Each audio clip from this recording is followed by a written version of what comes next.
It looks to be shaping out here. Mono red aggro Azorius control. This is Andrew Skorik up against Daniel Fournier. Both at 10 and 3, so these players don't have another loss to give if they have any hopes of making the top 8.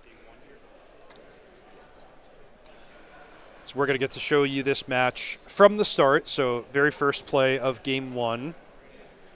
We did get to see Daniel dispatch Antonino De Rosa, a really strong Pro Tour veteran on mono red earlier in the day.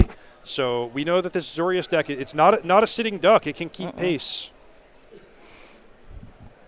You know, Azorius control, it's always there. You know, it's always going to be around to keep these aggressive decks in check.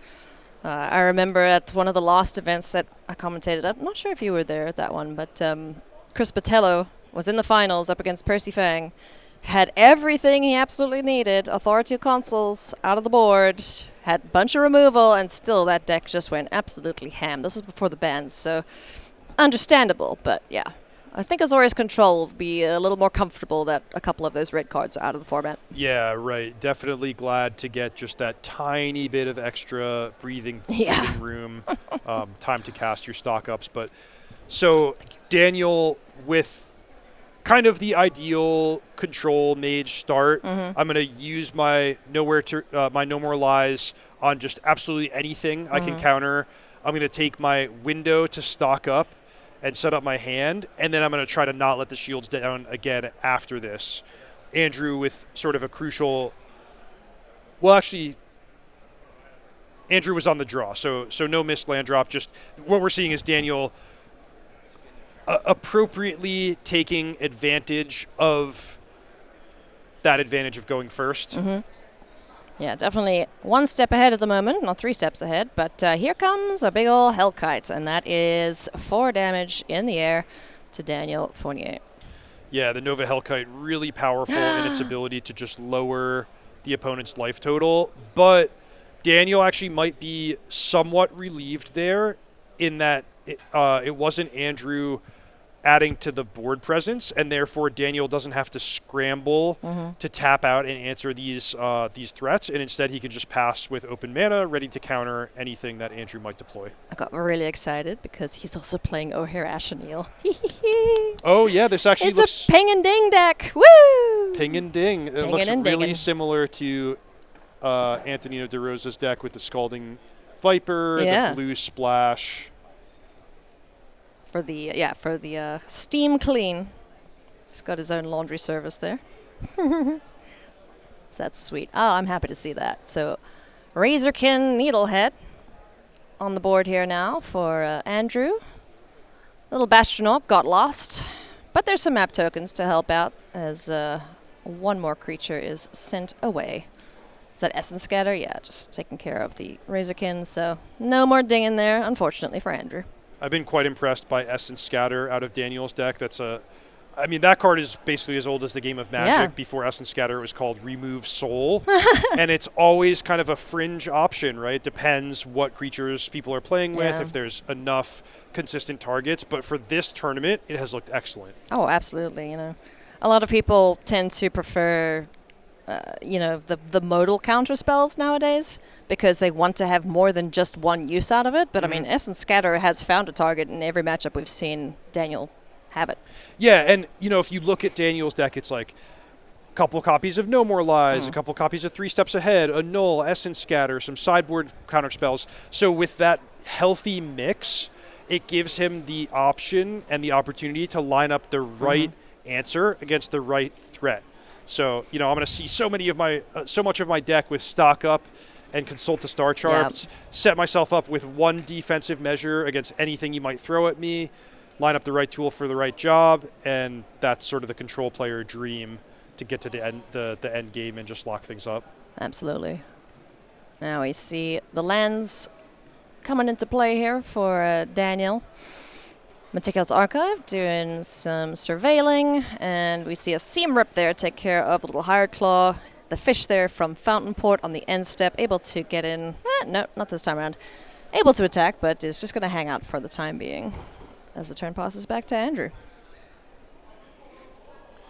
So big picture, Ailey, Daniel is one of what I'm calling our heroes, who are not playing Mountains or not playing Mono Red, or is it? Yep. One of 3 players at this stage in the tournament still with that 10-3 or better record, trying to win the last 2 in order to reach 12-3 and be in the conversation for top 8. Since Daniel was one of our tournament leaders for so much of the event, he's got pretty strong tiebreakers. I would bet on him to make it if he's able to win the last 2 rounds. Yep. But, still some tough opponents in the way before he can get that far. And first is Andrew Skorik with Mono Red.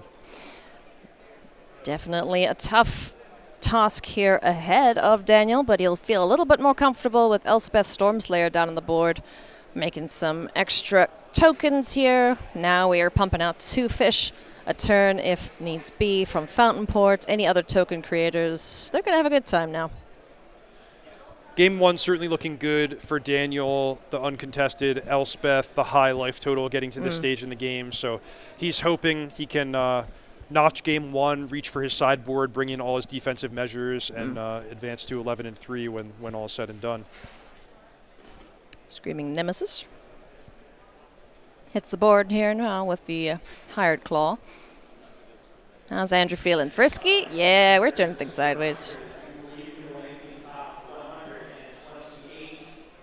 1 ding, courtesy of the little lizard. Now, do we block?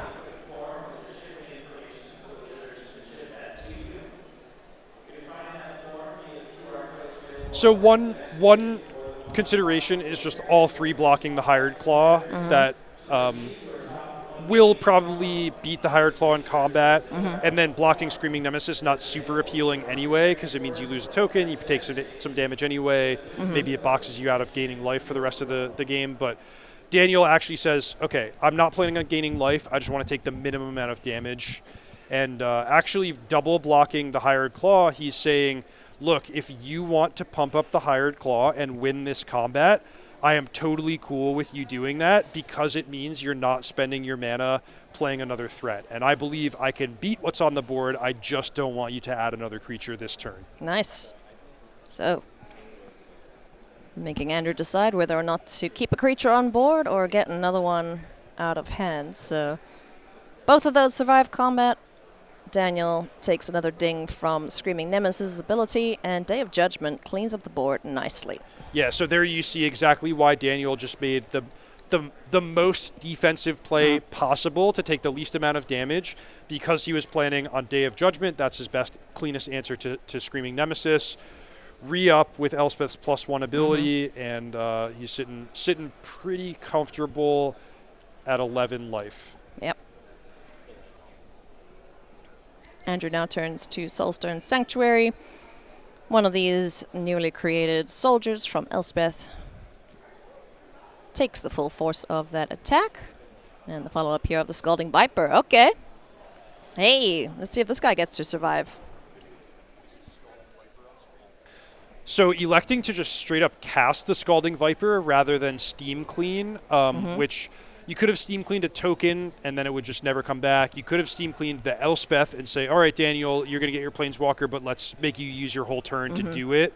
So a little bit of a unintuitive or, non-obvious choice from Andrew there to just cast the creature, but he's trying to get this game over with. He's saying, you know what? It's all about your life total, Daniel, at this point. I mean, Scalding Viper's ability is cool. Whenever an opponent's casting a mana value 3 or less spell, you're going to ding him. But at this point, with Elspeth ticking, Daniel doesn't need to do anything else. Yeah, that's the thing you said it. Daniel doesn't need to cast any more spells to win this game. He can just make tokens, block every turn, eventually start using Elspeth's 0 ability, especially in conjunction with Fountainport to get ahead on tokens. Yeah, if I'm Daniel, I'm quite happy to see that on the board. It's okay, cool. If you want to attack with it, it dies. I'm not going to be costing anything, so.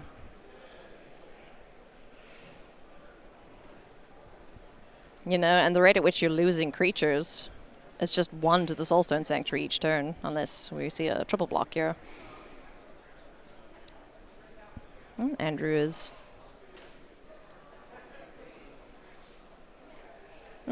raises the eyebrows there. Like, okay, well, yeah, that's dead. I think he's at a little bit of a loss for, I don't know, anything at this point. A loss for anything. Yeah. I know the feeling. It's like, well, what am I supposed to do now? I've been in this situation against control players. It's like, okay, well, crap. You're making 2 fish. You're making 2 soldiers. That's more creatures than I have access to, so game 2?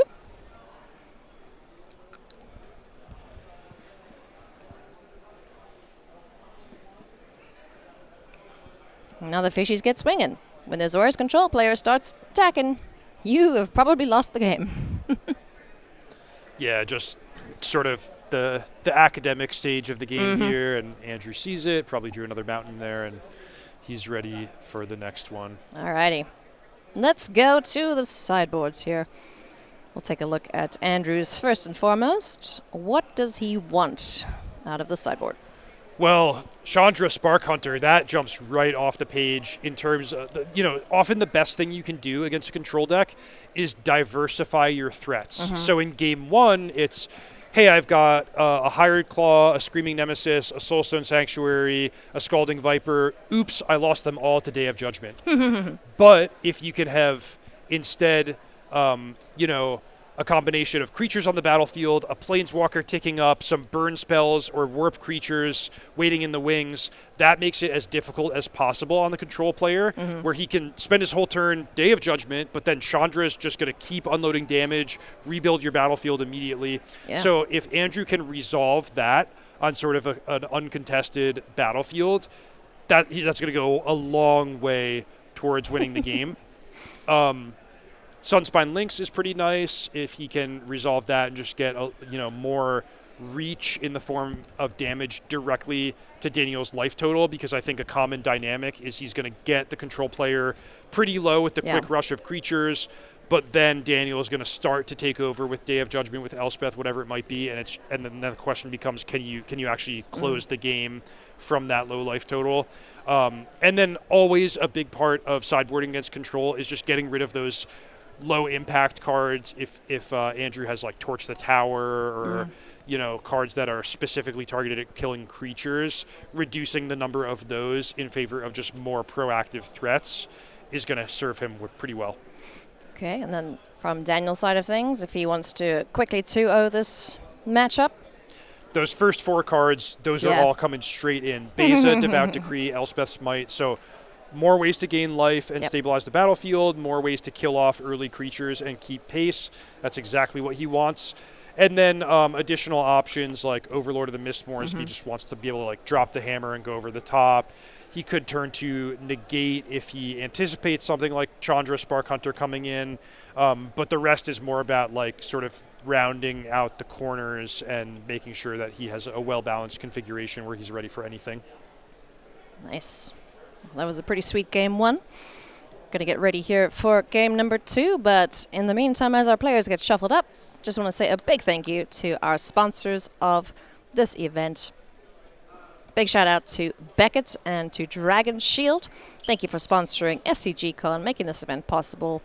You can find Dragon Shield products on SCG's website, and if you ever want to get your cards graded, well, go to Beckett. Send them your cards, get them graded, and have a real nice piece of cardboard in a plastic slabby. So I've never gotten a card graded. I really want to. I've got some shinies that I just can't bring myself to sell. I'm like, I want to keep this one, so I should do that. Yeah, I mean, if it's mostly a collector's item that's not going to get played with in a deck, it's a nice thing to do. Yeah, I mean, before crazy foilings and whatever versions came out, the coolest card I opened as we get the game underway here was the Liliana Box Topper. Love that. Yeah. Oh, I was so happy that day. She's so pretty. She just lives in my binder though, so I think I need to get her slabbed. Get Lost in the Bin off of Meticulous Archive. We have a Hired Claw getting frisky. Dinging Daniel for 2. Followed up by a Razorkin Needlehead. Ooh, this is a good start. Much better start for Andrew Skorik. So now Daniel's going to be scrambling to answer these threats, but it's like every turn that goes by, say Daniel plays one removal spell on one creature. Well, guess what? He's taking damage from the other unanswered creature. Andrew's playing another threat. So it's like Daniel's kind of at the mercy of either a big turn with a Day of Judgment to clean everything up, or kind of hoping that Andrew takes his foot off the gas. Really cool choice where Andrew attacked, Daniel didn't jump the gun with a removal spell. So Andrew might have made the judgment call, hey, if you don't have removal, what do you have? Probably a No More Lies, an Essence Scatter, and Negate, something like that. So instead I'm going to invest my mana on pumping the existing Hired Claw, not let you use your No More Lies, continue pushing damage with what I have on the battlefield.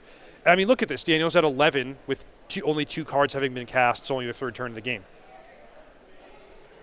Yeah, thankfully, Consult the Star Charts is not a draw. Otherwise, that would be extra damage there for Daniel. Courtesy of Razorkid Needlehead. We like cards that say put when these kind of effects are on the board. So Meticulous Archive, dig in some more, trying to find some answers for Daniel, who at this rate looks like he's going to be dead in, 2 attack steps? Yeah, potentially. You know, these are both 2 power creatures, but they also have additional abilities that unload damage. Andrew has the ability to continue pumping the Hired Claw. He did just peel his 3rd land off the top, so additional ability to put pressure on. No! Boo! Essence Scatter. Boo! Okay, I really like the dragon. It got countered, but still a big chunk of damage to Daniel. What's that? 1, 2, 3, 4, 5. So down to 6. Yep, and then 1 more on the draw step. So this is just what I mean. It's like, okay, Daniel has a great turn where he gets to answer one of Andrew's threats cleanly. However, he's taking damage from the other 2 creatures. But Beza is just the perfect card here. 2 fish, 4 life, and suddenly he's gone a long way towards prolonging the game and stabilizing the situation. I do think Andrew missed a ding there from the Razorkin. Yeah, there we go. Okay. Life total's correct, so now Daniel's at 9. So we got some fishy friends. Got a big blocker in the way here for Andrew. One of the best things Andrew could have here is another copy of Nova Hellkite, because that's 4 damage flying. You get to kill off one of the fish. Yeah. But, you know, if he's not able to attack through the Beza and not able to add anything meaningful to the battlefield, this could be a little bit problematic. This is the position a lot of aggressive players find themselves in. It's like, aha, I'm doing so well, I just need you to not have anything. Ah, crap, you gained life, you know? And yeah, Beza is like nothing before it in terms of its ability to just stabilize the battlefield all at once. Screaming Nemesis here. Yeah, that's pretty strong. Oh well, may as well. Swings it sideways. Yeah, so imagine Beza blocks Screaming Nemesis here. It's good for Andrew. It's not great, though, because Beza, of course, beats the Nemesis in combat. And then you're like, okay, well, you can deal damage to Daniel and just bin your creature, or you can kill off the Beza, but then you're not pushing damage. Yeah. So, yeah, it's not perfect.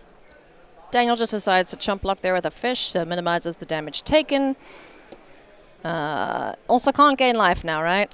Correct. Yeah. So yeah. Yeah, Andrew dealt the damage to Daniel with Screaming Nemesis ability, which means Daniel cannot gain life at all for the rest of this game. Andrew could have just killed the fish token if he had decided that was more meaningful on the battlefield. Yeah. But I kind of like it, like really put Daniel on a clock. Hey, man, you're at 7.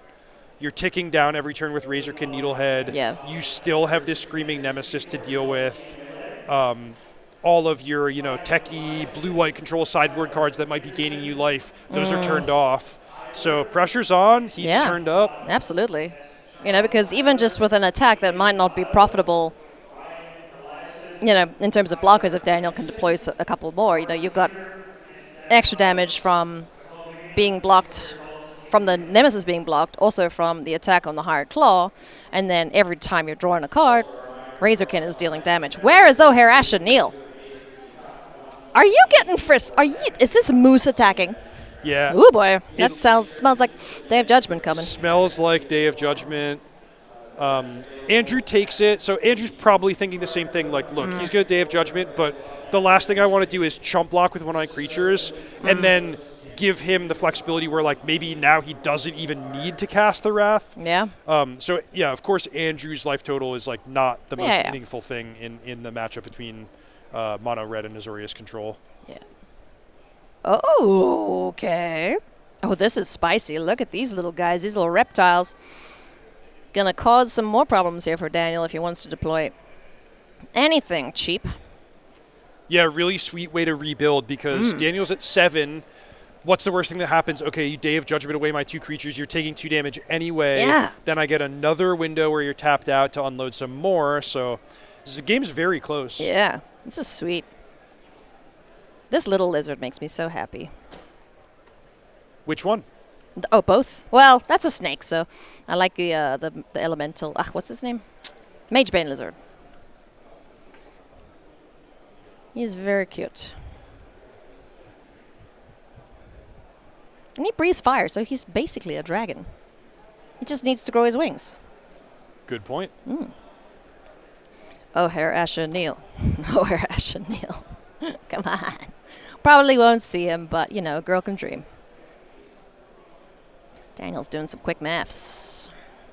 Trying to figure out, can I kill these little guys without dying trying? Seam Rip. Seam Rip take 2. Ouch. Ding, ding. Down to 5. Get that guy out the way. Cool. All right. So get the bigger attacker off the board. Keep that little guy around. Make sure you don't cost any more spells because that's kind of like a little storm lizard, right? The more you cost, the more it hurts, and that is going to be 3 steps ahead, saving Daniel here. He's going to go down to 3, though, with an attack from the lizard. Yeah, it's so rough because it's like, here, I know you've got a counter, but I'm going to make you cast it. Take 1 off the Magebane lizard, Ding. then take 1 when I attack you. Whew. You can't get any more life. Ding. So Daniel's at 2. I mean, just limited, like, he could play 1 more spell for the whole rest of the game. Yeah. Maybe don't. Oh. Attack you. Yeah. Get in the way. What you got? Oh, more lizards. So Daniel cannot play a non-creature spell for the rest of the game. Nope. However, honestly, he might win. Like, okay, yeah, he might. Andrew can draw a flying creature or a lightning strike or whatever. But if that doesn't happen, whoa. Whoa! Oh, goody.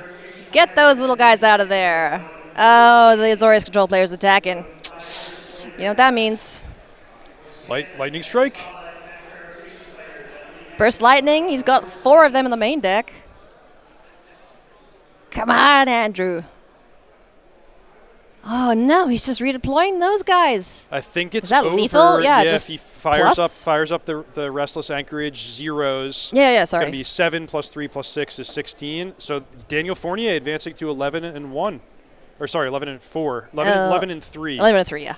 On the quest for 12 and 3 in our last round to come. Man, Elspeth Storm Slayer, baby. Oh, she's so good. That was